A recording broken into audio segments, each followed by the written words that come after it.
ফাতেমা তো জোহরা। আমার ছেলে এবার ইন্টার পরীক্ষা দিত, আল্লাহ বাঁচায় রাখলে। শহীদ রমিজউদ্দিনের স্টুডেন্ট ছিল। আমার ছেলে 5ই আগস্ট গুলিবিদ্ধ হয়ে মারা যায়। আসলে আমি 2-4টা যে অনুষ্ঠানে গেছি, আমার কাহিনীগুলো বলা হয়েছে। আমার 2টা সন্তান, বড় ছেলে 16 বছর, ছোট ছেলের বয়স 13 বছর, এখন 14 চলতেছে। আব্দুল্লাহ মারা গেছে 5 তারিখে। আমি ছোট ছেলেকে হসপিটালে ভর্তি করছি 8 তারিখে আগস্টের 19 তারিখে আমার ছেলের ক্লোন ক্যান্সার ধরা পড়ছে, তাও সেটা 3rd স্টেজে।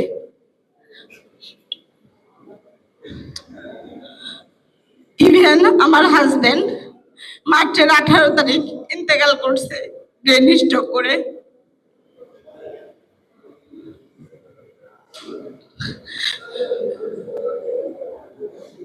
আগস্টের লাস্টের দিকে উত্তরায় একটা অনুষ্ঠানে সার্জিদের সাথে আমার প্রথম দেখা হয়। ও শুনে যে আমার এই অবস্থা,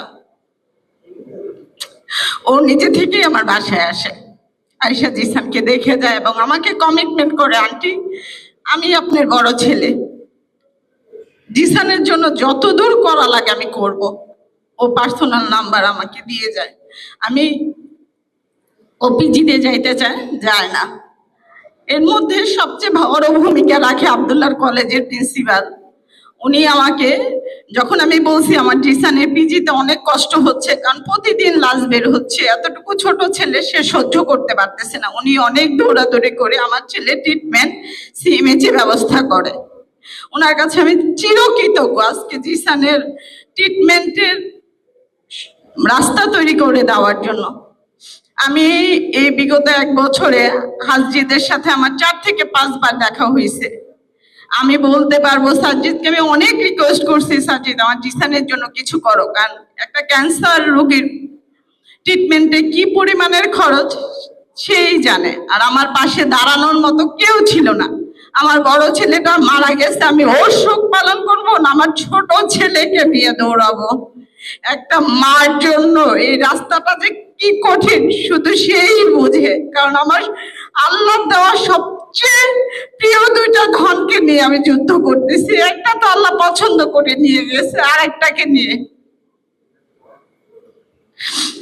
আমরা বিএনপির পরিবার, আমার 3টা কেমন আমি পিজিতে দেওয়ার পর উত্তরার একটা প্রোগ্রামে তারা আমার এই কাহিনী জানার পর আমাকে যথেষ্ট হেল্প করে আমার জিসানের ট্রিটমেন্ট বাবদ। আমরা বিএনপির পরিবারের পক্ষ থেকে আমি সম্পূর্ণ সাহায্য পাই। আমি এর জন্য ওনাদের কাছে অনেক কৃতজ্ঞ। আমার এই 13 বছরের বাচ্চাটার বিগত 2 মাসে 2টা বড় বড় সার্জারি হয়েছে, এটা সম্পূর্ণ আমরা বিএনপির পরিবারের পক্ষ থেকে তারেক রহমান স্যার দিছে। আমি ওনার কাছে চিরকৃতজ্ঞ। ইভেন আমরা বিএনপির পরিবারের মিথুন ভাই, রোমান ভাই, রনি ভাই, বেলাল ভাই সবাই সেকেন্ড অপারেশনে আমার জিসানকে যায় দেখে আসছে হসপিটালে। আমি শুধু বলবো, আমরা তো এই সরকারের কাছে তেমন কিছু চাই নাই। তারা যদি এই রাজনৈতিক দল যারাদের ডাকে আমার ছেলেরা ডাকে শহীদ হয়েছে, যাদের রক্তের বিনিময়ে তারা দাঁড়ায় রয়েছে, তাদেরকেই এখন ভুলে যায়, ভবিষ্যতে তারা আর আমাদের কি মনে রাখবে? এই উপদেশটা, প্রধান উপদেশটা কি উচিত ছিল না 8.5 ফ্যামিলিকে ডাইকা কথা বলা, কার কি সুবিধা অসুবিধা আছে? আমরা কি তাদের কাছে এতটুকু পাই না? ইভেন আমার আব্দুল্লাহর জন্মদিন ছিল গত বছর নভেম্বরের 1 তারিখে। প্রথম আলোতে একটা প্রতিবেদন যাওয়ার পরে স্বাস্থ্য উপদেষ্টা আমাকে ডাকে। আমি আমার ছোট ছেলের রেডিও দিয়ে ওনার অফিসে যাই, সচিবালয় আমি যাই, 4 থেকে 5 ঘন্টা বসে থাকি। উনি আমাকে বলে আপনি কি চান? আমি শুধু বলছি আমি কেমন রেডিও প্রোভাইড করব, কিন্তু আমার ছেলের সার্জারিটা আপনি একটু বাইরে করে দেন। উনি আমাকে বলে জিসান এই ট্রিটমেন্টটা পায় না। আমার ছেলে যদি বিদেশে ট্রিটমেন্ট না পায় তাহলে উনি কিভাবে বিদেশে যায় ট্রিটমেন্ট করে? আমার প্রশ্ন এইটাই। তারপরে উনি গত মাসে আমাকে আবার ডাকছে। উনি বলছে আচ্ছা সিএমএ যে আপনি ট্রিটমেন্ট নিচ্ছেন ওইখানের খরচগুলো আপনি বিল জমা দেন, আমি দিয়ে দিব। আমি একটা, আমার হাজবেন্ড নাই, আমার ছেলেকে নিয়ে চলার মতো আমার কোনো অবলম্বন নাই। আমি জানি আমি কিভাবে চলতেছি। যাওয়ার পরে 10টায় গেছি, আমি 5টা পর্যন্ত ওনার অফিসে বসা। উনি মিটিং এ গেছে, আসার পরে বলতেছে সিএমএইচ সাথে আমাদের কোনো কন্টাক্ট নাই, আমাদের দ্বারা সম্ভব না। আপনি পিজিতে 3টা কেমো দিচ্ছেন, সেই বিলগুলো আমি আপনাকে দিব। আমি বলছি ম্যাডাম আমার আর লাগবে না, ওই 3টা বিল আমার কোনোভাবেই লাগবে না। যদি আমার ছেলের কেমো রেডিও সার্জারি আমি নিজে করাইতে পারি, ওই 3টা বিলও আমি দিয়ে দিলাম। তাহলে এই সরকার, এই এনসিপির হাসনা সার্জিস, আপনি যখন আমার বাসায় যাবেন আপনার সাথে আমার অন্যরকম একটা সম্পর্ক হবে। সার্জিস আমার বাসায় যে 2 থেকে 3 ঘন্টা আমার মা ভাই বোনের সাথে কথা বলছে, সেই সার্জিসকে আমি ফোন দিলে সে ধরে না।